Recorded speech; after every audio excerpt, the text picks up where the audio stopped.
What if the reason so many people feel lost isn't because life is hard, but because they've lost their sense of meaning? In Viktor Frankl's profoundly impactful book, Man's Search for Meaning, we uncover the answer to that exact question. We're diving straight into the core of his philosophy in this explainer today to really explore the absolute depths of human resilience. It's kind of the ultimate modern paradox, right?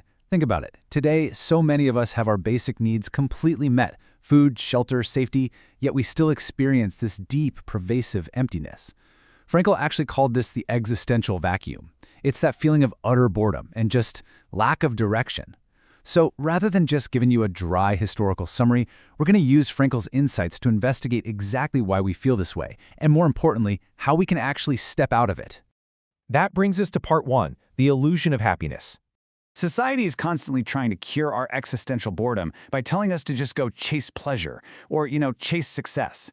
But this direct pursuit of happiness is exactly where we go wrong. Sigmund Freud used to believe humans were primarily driven by this will to pleasure, but Frankl vehemently argued against that. He saw that aiming directly at success and pleasure is the very reason so many people miss it entirely.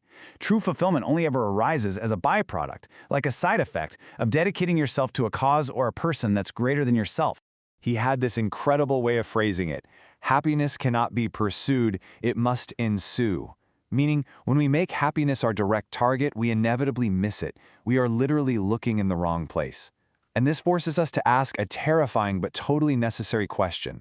What happens when all our comforts, our pursuits of pleasure, and our illusions of success are suddenly stripped away? Which leads us into part 2, finding light in the abyss. To understand the true weight of what meaning actually is, we have to look at the absolute darkest contrast imaginable. The context of Frankl's realization is deeply rooted in the systematic persecution and murder of 6 million Jews by the Nazi regime. Viktor Frankl endured the unimaginable horrors of concentration camps, including Auschwitz. He lost his parents, his brother, and his pregnant wife. Stripped of absolutely all his possessions, his life's work, and his basic human dignity, Frankl found himself in a horrific, living laboratory. But, incredibly, in that absolute darkness, he observed something profound. Physical survival was deeply, intimately connected to psychological resilience. And this brings us to a crucial realization, perfectly captured by a quote from Nietzsche that Frankl often used: "Those who have a why to live can bear with almost any how." Frankl witnessed firsthand that the prisoners who could endure the abyss, who could somehow survive the disease, the starvation, and the absolute brutality, were the ones who oriented themselves toward a future purpose. They simply had a reason. It could be an unfinished piece of work waiting for them back home, or a deeply held love for someone still alive.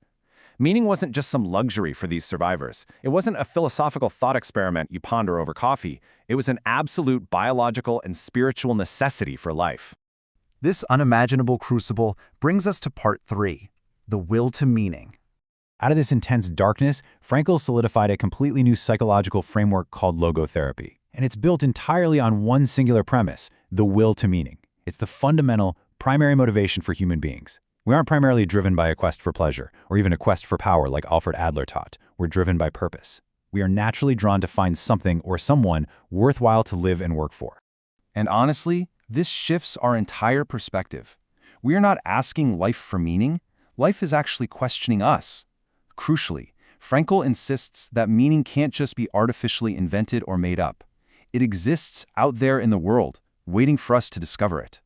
We are questioned by life daily, hourly even, and our answer has to consist not just in talk and meditation, but in responsible, right action. So, how do we find it? Let's look at part 4, 3 paths to purpose. If meaning is out there waiting to be discovered, Frankl actually gives us a really clear structural map. There are 3 distinct avenues to find it. First up, creative actions, giving of ourselves through meaningful work, deeds, or achieving our goals. Second, experiences, receiving from life by encountering beauty, nature, or most powerfully, encountering another human being through profound love. And third, attitudes, the stance we take when faced with completely unavoidable suffering. We can actualize our unique potential by dedicating ourselves to any one of these 3 paths. Let's zoom in on that second path for a second. For Frankl, love was so incredibly powerful that it literally transcended physical presence. During these agonizing, freezing, forced labor marches in the camps, he survived by having inner dialogues with the mere image of his absent wife. As he wrote, love finds its deepest meaning in the spiritual being, the inner self. Whether the beloved is actually physically there or even still alive ceases to be of absolute importance. The love itself sustains the human spirit. But what if those paths are closed? That brings us to part 5, the courage to suffer. Seriously, what happens when we cannot change our situation? When suffering is absolutely unavoidable, and the first two paths, meaningful work and love, are just closed off to us? Well, to explain this, Frankl uses this brilliant gas analogy. Think about it. Just as a certain quantity of gas will evenly fill an empty chamber, no matter how big the chamber is, suffering completely fills the human soul and conscious mind, regardless of whether that suffering is objectively great or little. This means the size of human suffering is completely relative. Your personal struggles, your grief, your pain, they fill your entire being. They are completely valid, and they are worthy of profound dignity. And because your suffering matters, you actually have the power to transform it. Frankl said, in some ways, suffering ceases to be suffering at the moment it finds a meaning, such as the meaning of a sacrifice. He calls this tragic optimism. It's the ability to maintain hope and find meaning despite the tragic triad of human existence: pain, guilt, and death. We can transform our unavoidable pain into a genuine inner achievement simply by changing our attitude toward it. Which brings us to our final section, what is your reason? This is the ultimate, uncompromising truth about the human condition, and it's the very foundation of logotherapy. Everything can be taken from a man but one thing, the last of the human freedoms, to choose one's attitude in any given set of circumstances, to choose one's own way.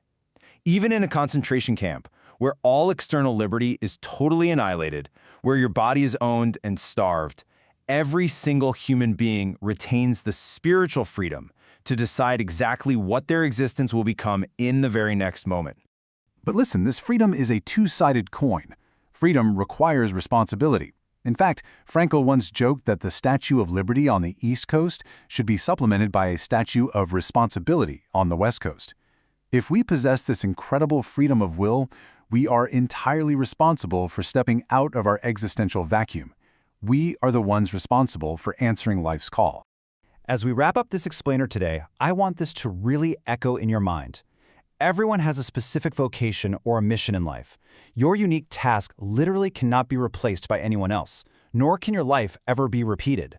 So I challenge you to look inward and ask yourself right now, what is my reason for getting up every morning?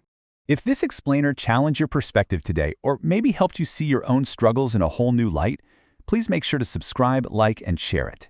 By doing that, you're directly helping others discover their own pursuit of meaning. Thanks so much for learning with us, and we'll see you in the next one.